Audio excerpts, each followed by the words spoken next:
My daughter texted my parents, heartbroken because they didn't show up at her 18th birthday party. My mother replied, "This family is better without you. Don't contact us again." She just stared at the message. Then I typed 3 words. 3 days later, my parents were losing everything. Dinner had been ready for almost 15 minutes when my daughter asked if we could wait a little longer. Again.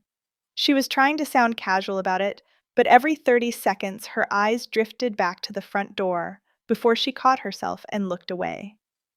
"I just don't want to start without them." "Of course," I said, "they'll be here." I believed it too.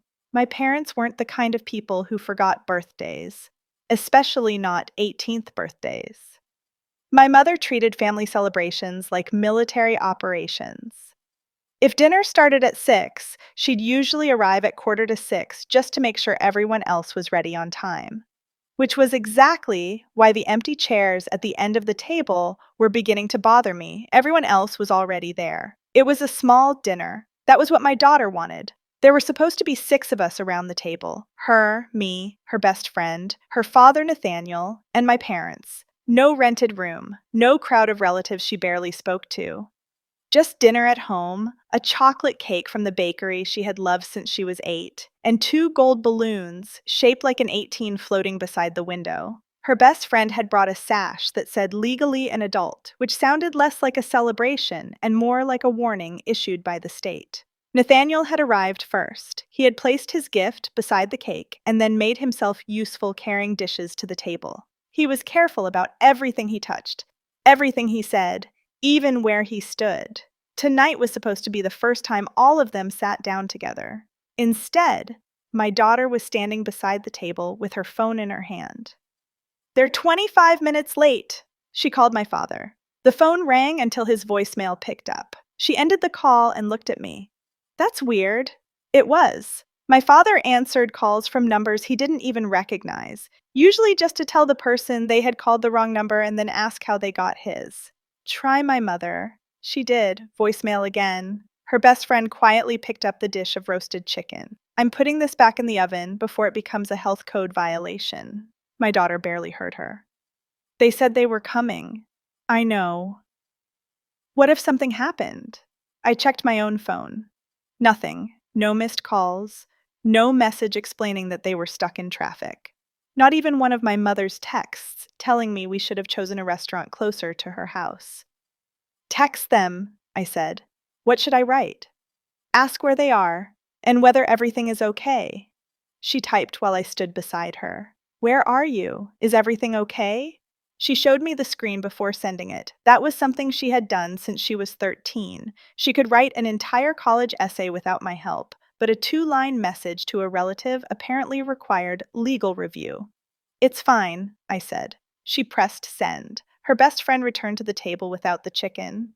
Nathaniel stayed where he was, one hand resting on the back of his chair. There were only 4 of us in the room, no crowd to disappear into, no distant cousin to change the subject, just 4 people waiting for the same phone to vibrate. Then it did. My daughter opened the reply immediately. "It's Grandpa." She turned the screen toward me. "Everything is fine." That was all. No explanation. No sorry. Not even a period, which somehow made it feel more suspicious. My daughter frowned. "Then why aren't they here?" I read the message again as if my father might have included their location in invisible ink. He had not. She typed, "Are you still coming?" The message showed as read almost immediately. 3 dots appeared, then disappeared. My daughter looked at me. The dots appeared again. Her best friend had gone still near the kitchen doorway. Nathaniel lowered his eyes to the table. The phone vibrated. My daughter looked down and froze. She didn't gasp. She didn't say anything. All the expression simply disappeared from her face. "Sienna?" She kept staring at the screen. I moved closer. "What did they say?" She lowered the phone just enough for me to see it. The message was from my mother. "This family is better without you. Don't contact us again." I read it once, then again. Sometimes you reread something because you missed a word. Sometimes you reread it because you are giving the person who wrote it one final chance to be someone else. The message did not change. Her best friend whispered her name. My daughter locked the screen. She looked at the table. At the cake that had not been cut, at the two gold balloons moving slightly beside the window, at the empty chairs we had spent almost half an hour protecting for people who had never intended to sit in them. I need a minute.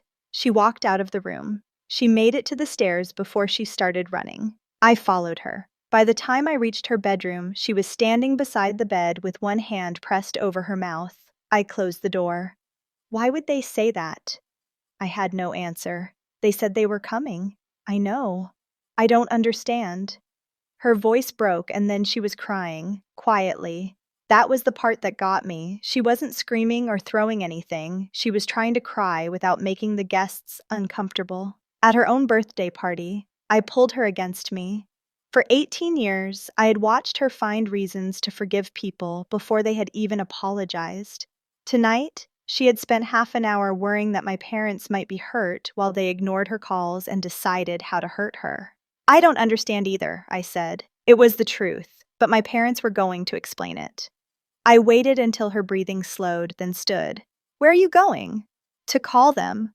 Mom, you stay here. I kept my voice gentle. She had already done enough communicating with my parents for one birthday. I stepped into the hallway and called my mother. She answered on the second ring. Melanie? Not hello, just my name, delivered like an accusation. What did you just send my daughter? Don't start. I looked at the phone for a second. My mother had a gift for making outrageous behavior sound like an inconvenience someone else had caused her. She is crying in her bedroom. Then perhaps she'll finally understand. Understand what? You know perfectly well. No, I don't. Explain it. We made our feelings clear. You said you were coming. We said that before she decided to turn the evening into this spectacle. What spectacle? My mother sighed. Nathaniel. There it was. He is her father. He is the man who abandoned you. That has nothing to do with her birthday. It has everything to do with it. She expected us to sit across from him as if he belongs there. He does belong there. She invited him. And she knew how we felt. You expressed an opinion. You did not tell her you weren't coming. We thought she would come to her senses. So you let her wait? My hand tightened around the phone. She wanted one dinner with her family. That man is not our family. He is hers. My mother went silent, not because she had reconsidered. My mother used silence the way other people used warning shots. Finally, she said, if she wants a relationship with us, she ends contact with him. I actually laughed. Not because anything was funny. Sometimes the body just runs out of appropriate reactions and starts using whatever is left. You want her to choose between her father and her grandparents? She has already chosen. She is 18 years old. Exactly. She is old enough to learn that actions have consequences. Consequences. My mother liked that word. It made cruelty sound like paperwork. You ruined her birthday to teach her a lesson? We did not ruin anything. She did. You told her the family was better without her.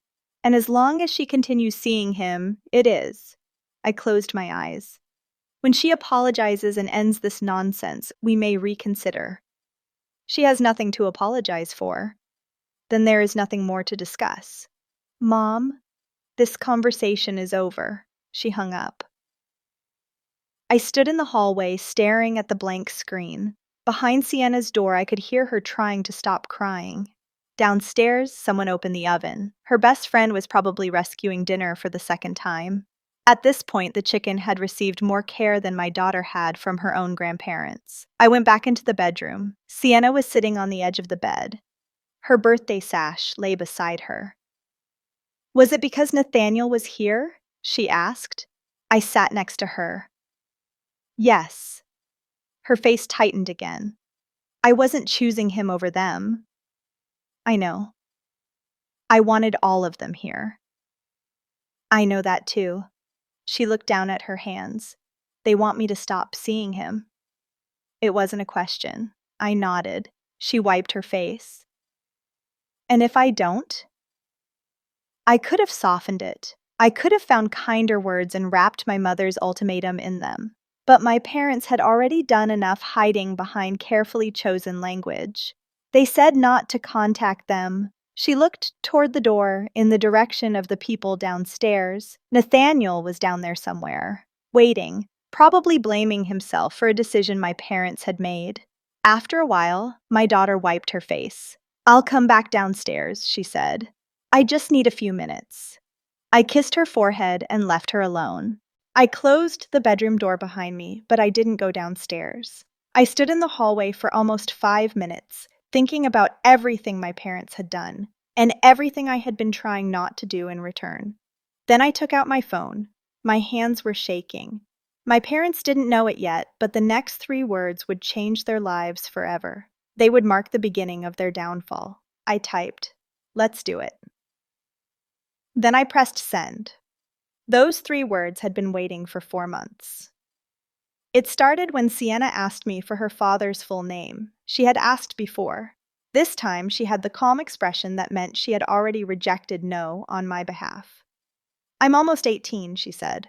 "I want the chance to find him. His name is Nathaniel. He left before I knew I was pregnant, so he never knew about you." "Why didn't you look for him?" "Because of how he left." I kept the rest to myself. I had been 18. Nathaniel was 22, studying law and interning in my parents' company. His mother, Esther, was their housekeeper. My parents hated that I was dating her son. They treated his internship like charity, and our relationship as proof that gratitude had become dangerously unfashionable. Then Nathaniel and Esther disappeared. He ended things in one short message. No conversation, no explanation. A few weeks later, I found out I was pregnant. My parents supplied the story he had not. Esther had stolen an expensive bracelet, they said. It had been found among her belongings, but they had generously chosen not to press charges. Nathaniel defended her, which apparently made dishonesty hereditary.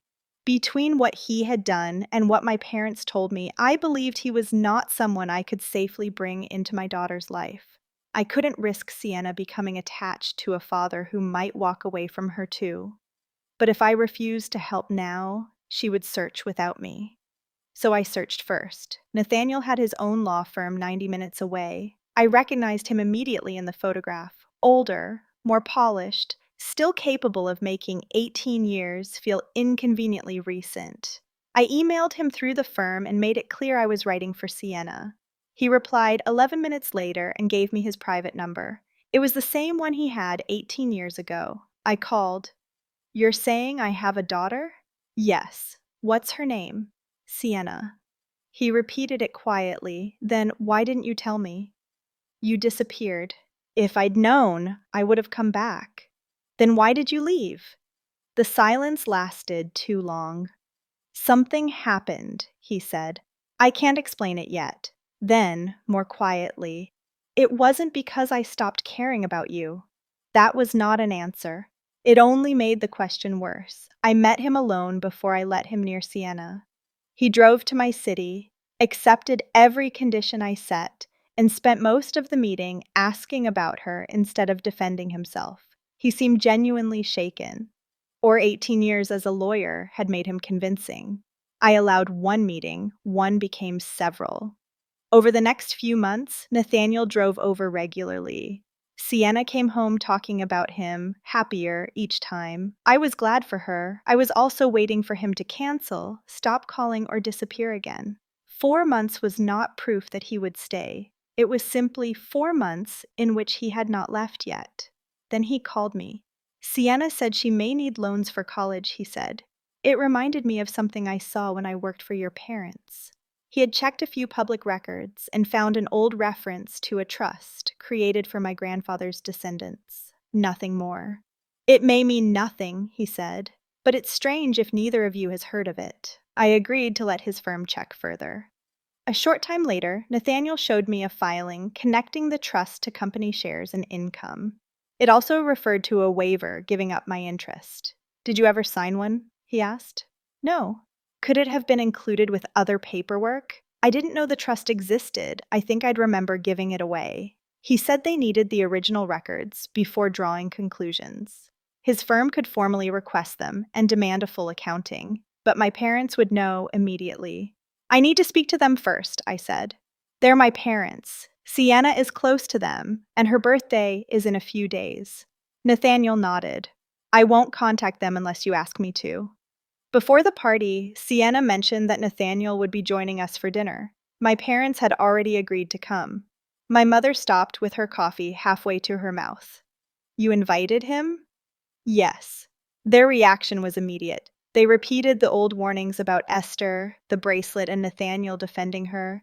You barely know him, my mother said. I'm trying to. And we're telling you that's a mistake. Maybe I'm still not uninviting him. My mother looked at me. And you're allowing this? It's Sienna's decision. That ended the conversation more effectively than agreement would have. They were angry, but nothing about the visit suggested they would skip the party. The dinner had already been arranged. They had already said they were coming. I still planned to speak to them privately afterward, when Sienna was not sitting beside me and her birthday was not waiting on the calendar. I thought we would deal with everything after the birthday. My parents had already made a different decision, and by the time I typed those 3 words, so had I. When I went downstairs, Nathaniel was still standing beside the table, his phone lit up in his hand. He read the message once, then looked at me. I gave him a small nod. He didn't smile. He didn't ask what had happened upstairs. He simply put the phone back into his pocket. A few minutes later, Sienna came down. She had washed her face, but there are limits to what cold water can accomplish. Her eyes were red, and the skin around them looked sore. Her best friend stood immediately. We can stop, she said. We don't have to do anything. Sienna looked at the table, at the food that had now been reheated twice, at the cake, at the 2 empty chairs. Then she took a breath. I still want to do the cake. Nobody argued. Her best friend lit the candles. There were 18 of them, which looked less like a birthday tradition and more like a small electrical fire. We sang. Quietly at first. Then her best friend sang louder, possibly out of determination, and possibly because silence had already done enough damage for one evening. Sienna smiled when she blew out the candles. It wasn't her real smile, but she tried. That somehow hurt more. Afterward, we ate cake standing around the table because nobody wanted to sit beside my parents' empty places. Nathaniel stayed near Sienna, but did not crowd her. Her best friend kept talking about college, movies, and anything else that did not contain the word family. The dinner ended much earlier than planned. Sienna's friend stayed until Sienna was ready to go upstairs. She hugged her for a long time at the door and made her promise they would celebrate again. A proper birthday, she said. Sienna nodded. Nathaniel remained behind to help me put the food away. For several minutes, neither of us mentioned the message. Then he closed the refrigerator. Did you mean it? Yes. He watched me carefully. You're sure? My mother made her wait for 40 minutes. Then she told her she wasn't family. That isn't what I asked. I looked at him. Yes, I said again. I mean it. Nathaniel leaned against the counter. Then we need to move quickly. How quickly? 3 days. I stared at him. My parents have been doing this for 18 years. Why do 3 days matter? They're closing the refinancing on Thursday. He had found the event announcement on the company's website while checking its public records. My parents were holding a large anniversary event at a hotel downtown. Employees, lenders, local officials, and business partners had been invited. The speeches were public. The actual financial closing was scheduled to happen in a conference room immediately afterward. They're using company shares as part of the collateral, Nathaniel said. Some of those shares may belong to the trust. And if they sign, it doesn't make your claim disappear. It makes everything harder. Harder, slower, and considerably more expensive. The 3 things lawyers apparently feared most. What do? We file before the closing. We ask for the trust records, a full accounting, and an order preventing them from pledging the disputed shares until the ownership is settled. I looked toward the stairs. Sienna's bedroom door was closed. Will they know? They'll have to be served. Before Thursday, before they sign. He said it plainly. Then he added, the event is the one place we know both of them will be at the same time. It wasn't being done publicly for revenge. The papers had to reach them before the transaction did. The fact that they had chosen to announce the transaction in front of 200 people was their decision. Nathaniel picked up his coat. My firm was invited through the Regional Business Council. You were planning to go? No. And now? He looked at me. I can bring a guest. Before he left, I almost asked him. Then I stopped myself. He had already opened the door when I said, Nathaniel? He turned back. I hesitated. Why did you leave? He didn't answer. I mean, back then, I added. Why did you just disappear? He looked down for a moment. I'll tell you, he said. When? When I'm ready. Then he left. 3 days later, I stood beside Nathaniel in a hotel ballroom while a waiter offered me champagne. I took one, not because I wanted it. I simply needed something to do with my hands that wasn't checking whether the lawsuit had been filed for the fourth time. It had. At 9:07 that morning, the ballroom was full. Company executives, bank representatives, local officials, people who had known my parents for years and believed every polished sentence they had ever said about integrity. Large banners hung behind the stage. 50 years of family, 50 years of trust. I looked at Nathaniel. Did they choose that slogan before or after the forged documents? His mouth moved slightly. It was almost a smile. My mother saw us before we reached our table. She was wearing dark blue, and the expression she reserved for discovering an unexpected stain 5 minutes before guests arrived. She walked toward us without appearing to hurry. My father followed. What are you doing here? She asked. Nathaniel was invited. By whom? The business council, he said. My mother looked at me. You need to leave. An event coordinator appeared behind her. They're ready for you on stage. My mother's public smile returned instantly. It was one of her more reliable reflexes. This is not the place, she said quietly. No, I replied, it isn't. She held my eyes for another second, then turned away. My parents went on stage. Nathaniel and I took our seats near the back. They don't know yet, I whispered. No. Where is the process server? Nathaniel did not look around. Close. My father began the speech. He talked about the company's founding, about sacrifice, about protecting what previous generations had built for the ones who would come next. My mother stood beside him, smiling. Then she spoke about family values. I drank the champagne. It seemed safer than laughing. The refinancing, they explained, would allow the company to expand and protect the jobs that depended on it. A ceremonial signing would follow the speech before the formal closing upstairs. People applauded. My father thanked everyone and stepped away from the microphone. That was when a man in a gray suit approached the stage. He did not look dramatic. Process servers apparently do not dress according to the emotional significance of the moment. He said something to my father. Dad frowned. The man handed him a thick envelope. Then he turned to my mother and gave her another. My mother looked down at the first page. She saw my name, then Sienna's name among the beneficiaries. The smile disappeared. The company's lawyer hurried toward them while looking at his phone. Nathaniel had told me the lender's attorneys would receive separate electronic notice of the filing and the emergency motion because the disputed shares were part of the collateral.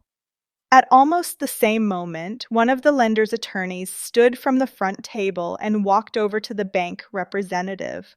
The room had not gone silent, not completely. But the conversations near the stage had stopped. My father said something sharply to the process server. The man answered, turned, and walked away. Nothing theatrical, no announcement. Just 2 envelopes and the sudden realization that everyone important had seen them delivered. The company lawyer pulled my parents aside. The lender's representative joined them. I could not hear the first part of the conversation. Then the lender's attorney spoke loudly enough for the people nearest the stage to hear. We can't close today. My father's face changed. This is a baseless family claim. We need to review the ownership issue and the emergency motion. There is no ownership issue. That is not something we can determine in this room. The bank representatives moved away from the signing table. That was the moment the event fell apart. Phones came out. People began whispering. A local reporter, who had been standing near the stage, opened her laptop. My father returned to the microphone. There has been a minor administrative delay. Nobody believed him, not even the waiter. The signing will be rescheduled, he continued.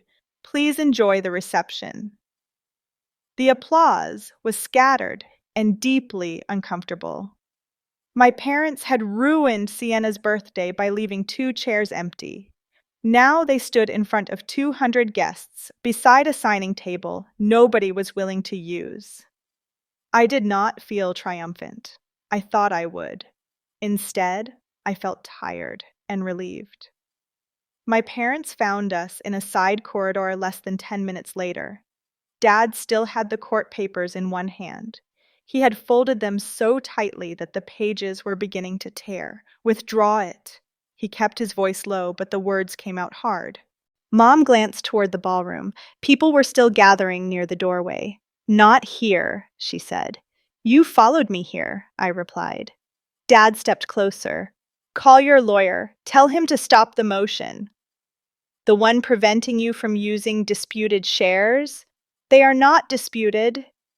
They became disputed when you put my name on a waiver I never signed. For the first time, neither of them answered. I looked from one to the other. Did you forge my signature? Mom's eyes moved toward the ballroom again. Dad said, You don't understand how the company was structured. That was not a no. The realization landed quietly. I had spent days telling myself there might be an explanation, some document I had forgotten, some decision made when I was too young to understand it. There wasn't. You did, I said. Keep your voice down, Mom snapped. Apparently the volume was the offensive part. Dad shoved the papers toward me. The bank has suspended the closing. If they walk away, we're finished. I stared at him. Not delayed, not inconvenienced. Finished. Mom cut in quickly. He means the expansion. No, Dad said. I mean the company. She looked at him. He had said too much. How much debt are you in? I asked. That is none of your concern. You used my shares as collateral. You made it my concern. We kept that company alive, Dad said, with what should have belonged to me and Sienna. His jaw tightened. Again, no denial. Mom moved closer and lowered her voice. We can fix this. How? You withdraw the filing. We speak to the lender. Then we sit down privately and determine what is fair. What is fair? We'll review the numbers. You've had 18 years to review them. Dad looked past me at Nathaniel. This is him. This is what he wanted. Nathaniel had not said a word. He showed me the records, I said. I made the decision. The housekeeper's son walks back into your life, and suddenly you're trying to destroy your own family. Nathaniel's expression barely changed. Mine did. Say that again. Mom touched Dad's arm. Enough. But Dad was frightened now, and frightened people sometimes stop pretending to be better than they are. We gave him an opportunity, he said. We brought him into the company. This is how he repays us. Nathaniel finally spoke. You gave me an internship. As a favor. I did the work. Dad looked ready to answer, but Mom interrupted. We are not discussing 18 years ago in a hotel corridor. No, I said. You only want to discuss the next 18 minutes. The lender's representatives were still inside. The closing documents were still upstairs. My parents were calculating how quickly they could turn me back into the obedient daughter they remembered. Mom's voice softened. We'll speak to Sienna. I stared at her. We'll explain that things were said in anger. We can put this behind us. You want to apologize now? She's our granddaughter. She was your granddaughter 3 days ago. Mom looked away. Dad said, If you care about her future, you will withdraw this. I almost laughed. You stole her college money. You do not know that. Then show us the trust records. We can't do that today. Then I can't withdraw anything today. Dad's face darkened. If the company collapses, that will be on you. No. I stepped closer, keeping my voice low enough that he had to listen. You hid the trust. You put my name on a document I never signed. You borrowed against shares that might not belong to you. Whatever happens next was already on its way. Mom's eyes filled, not with sadness, but panic. Melanie, please. It was the first honest word either of them had spoken. I looked at her. You told Sienna the family was better without her. We were angry. You ignored her calls. You let her wait. Then you made her choose. We can take it back.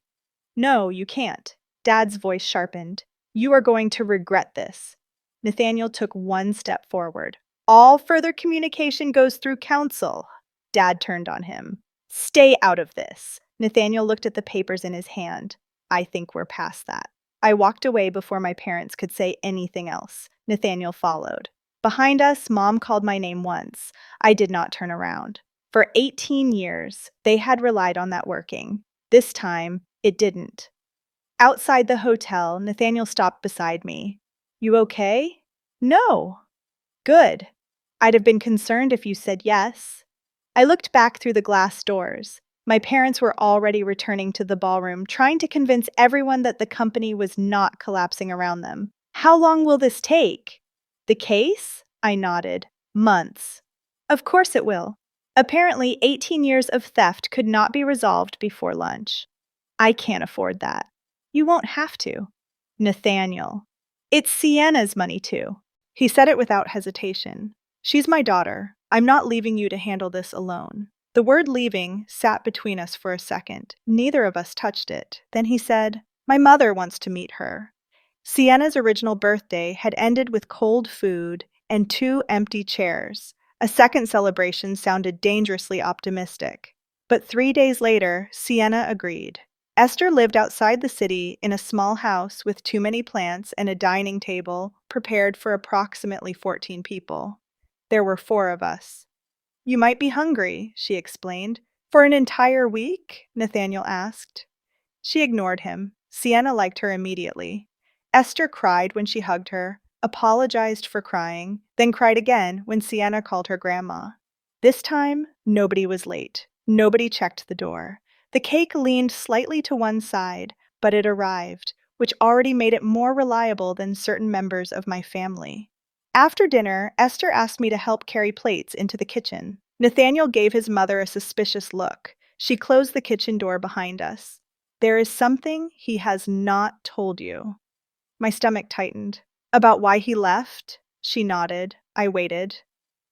Your parents never wanted Nathaniel with you, Esther said. I know. They made that clear enough. She shook her head. You know they disapproved. You don't know what they did about it. Something in her voice made me stop. She folded the dish towel in her hands, then unfolded it again. Your mother had a diamond bracelet. I knew where this was going. They told me you stole it. They found it in my bag. I looked at her, but I did not put it there. It took me a second. Are you saying they planted it? Yes.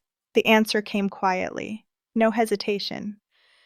Your father searched my things himself. The bracelet was sitting on top, where anyone could see it. The police were already in the house when Nathaniel arrived. They actually called them? Esther nodded. An officer was questioning me. Your father took Nathaniel into the study and closed the door. What happened in there? I only know what Nathaniel told me afterward. She looked toward the dining room, then lowered her voice. Your father said your mother could tell the police she had made a mistake and no longer believed I had taken it. My fingers tightened around the edge of the counter. What did they want from him? To end the relationship, to take me away and never contact you again. And if he refused, they would continue with the accusation. The police were already there. The bracelet was already in Esther's bag. It wasn't a warning. They had built the trap first. Then they offered Nathaniel a way to get his mother out of it. I had no money for a lawyer, Esther said. I was not a citizen then. I did not know whether I would be arrested or whether I would be allowed to stay in the country. Did Nathaniel agree? Not at first. Her eyes dropped to the towel. He argued with them. Then he came out and saw me with the officer. She paused. I told him to do it. You told him to leave? I was terrified, Melanie. There was nothing defensive in her voice, just the memory of being trapped in my parents' house with stolen jewelry in her bag and a police officer standing beside her. He took me home, she said. We packed that night. For 18 years, my parents had told the story differently. Esther stole from them. They caught her. Then, out of kindness, they chose not to press charges. They had accepted gratitude for ending an accusation they had invented. Why didn't either of you tell me later? At first, I was afraid they would change their minds. Every time the phone rang, I thought it might be the police. And after that, time passed. That isn't an answer. No. She looked at me. Nathaniel believed you would not believe him. He thought it would sound like something he invented to excuse leaving you. And the longer he waited, the harder it became to explain why he had waited. He still should have told me. Yes, she did not defend him. That made it easier to believe her. He truly didn't know I was pregnant? No, he didn't know. I looked through the half-open kitchen door. Nathaniel was sitting beside Sienna while she showed him something on her phone. He was listening to her with his full attention, as if he were trying to make up for 18 years, one ordinary conversation at a time. Esther followed my eyes. I am not asking you to forgive him, she said. I only wanted you to know that he did not leave because he stopped caring about you. That did not repair anything. It only changed the shape of what had broken. When we returned to the dining room, Nathaniel looked up. He saw Esther's face first, then mine. What happened? Esther answered. I told her about the bracelet. He went completely still. Mom. She had a right to know. He looked at me. I should have told you. Yes. I was afraid you'd think I was blaming your parents to make myself look better. You still left. I did. And you let me believe you just stopped caring. I know. He did not try to interrupt me. He did not tell me I was being unfair. I don't know what to do with this yet, I said. You don't have to decide anything. I need time. Take it. Sienna called us back to the table. Nathaniel stepped aside and let me pass. He did not ask me to forgive him. He did not tell me what I was supposed to feel. For once, no one was trying to make the decision for me. Sienna brought the cake to the table. Nathaniel pulled out the chair beside him for me. I sat down. It was not forgiveness, but it was no longer the end. 10 months later, my parents had lost the company. It turned out they were carrying far more debt than anyone knew. Without the refinancing, they were forced to sell the business for less than they owed. That did not erase their debt to us. The accounting proved that my signature had been forged and that years of trust payments had been withheld. They settled before trial. The court-approved settlement required them to repay $3.7 million, $2.5 million to me, and $1.2 million to Sienna's trust. They sold their house, their investments, and most of their valuable possessions. They paid $2 million immediately. The remaining $1.7 million went on to a court-enforced payment plan. They lost the company. They lost the house. And once the court records became public, they lost the reputation they had protected more carefully than their granddaughter. Sienna started college without loans. She became close to Nathaniel and Esther. Esther called regularly, remembered every important date, and usually arrived early. Apparently, punctual grandparents did exist. Nathaniel and I started dating again, slowly. Understanding why he left did not erase the way he left. I still had things to forgive, and he had things to prove, but he kept showing up. For now, that was enough. Do you think I was right to give Nathaniel another chance? And should I have confronted my parents privately instead of exposing them at their public event? Let me know in the comments and subscribe for more.